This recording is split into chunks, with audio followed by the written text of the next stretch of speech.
બનાસકાંઠા જિલ્લામાં ચાલુ વર્ષે 81,786 હેક્ટર જમીનમાં રાયડાનું વાવેતર કરાયું હતું। ખેડૂતોને આશા હતી કે રાયડામાં સારા એવા ભાવ મળશે, પરંતુ અત્યારે ખેડૂતો ડીસા માર્કેટ યાર્ડમાં મોટા પ્રમાણમાં રાયડાનો પાક વહેંચણી કરવા માટે આવી રહ્યા છે।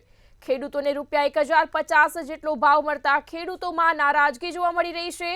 ખેડૂતોએ રાયડાના પાકમાં મોંઘા બિયારણ, ખાતર અને માવજત કરી પાક તૈયાર કર્યો હતો, પરંતુ હાલમાં માર્કેટ યાર્ડમાં ભાવ ન મળતા ખેડૂતોમાં નારાજગી જોવા મળી રહી છે।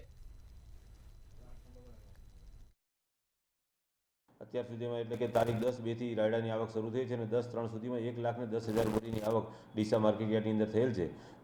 ભાવ 1,021 રૂપિયાથી માંડીને 1,200 રૂપિયા સુધીનો નોંધાયેલ છે અને સામાન્ય ભાવ 1,100 રૂપિયા સુધી નોંધાયેલ છે।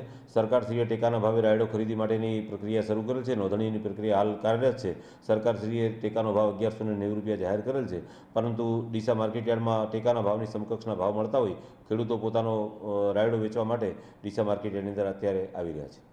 પણ અમારે ભાવ અમને મળતો નથી, પછી અમારે કોઈ પાલવતું નથી, પણ તો અમે હવે મળતા વેચવા તો આવવું જ પડે। એટલે સરકાર છે થોડો ભાવ વધુ કરે, 1,100-1,200 રૂપિયા કરે તો ખેડૂતને પાલવે, ને ખેડૂતને કોઈ પાલવતું। કેટલું નુકસાન આવે? નુકસાન તો ઘણું આવે, નુકસાન તો કોઈ માપ જ નહીં રહેતું ખેડૂતને નુકસાન છે જ કાયમી।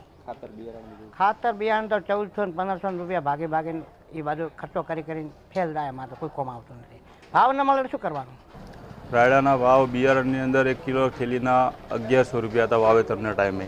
અત્યારે માર્કેટમાં ભરીને આવ્યા છે તો મણના 1,000 રૂપિયા રાયડાનો ભાવ છે અને ખેડૂતને કશું વધતું નથી। ખાતર, બિયારણ, મજૂરી, લાઇટ બિલો આ તે ગણવા જોઈએ તો સરવાળે કશું વધતું નથી। એટલે સરકાર આના માટે કંઈક વિચારે અને પોષણક્ષમ ભાવો આપે તો વધુ સારું છે।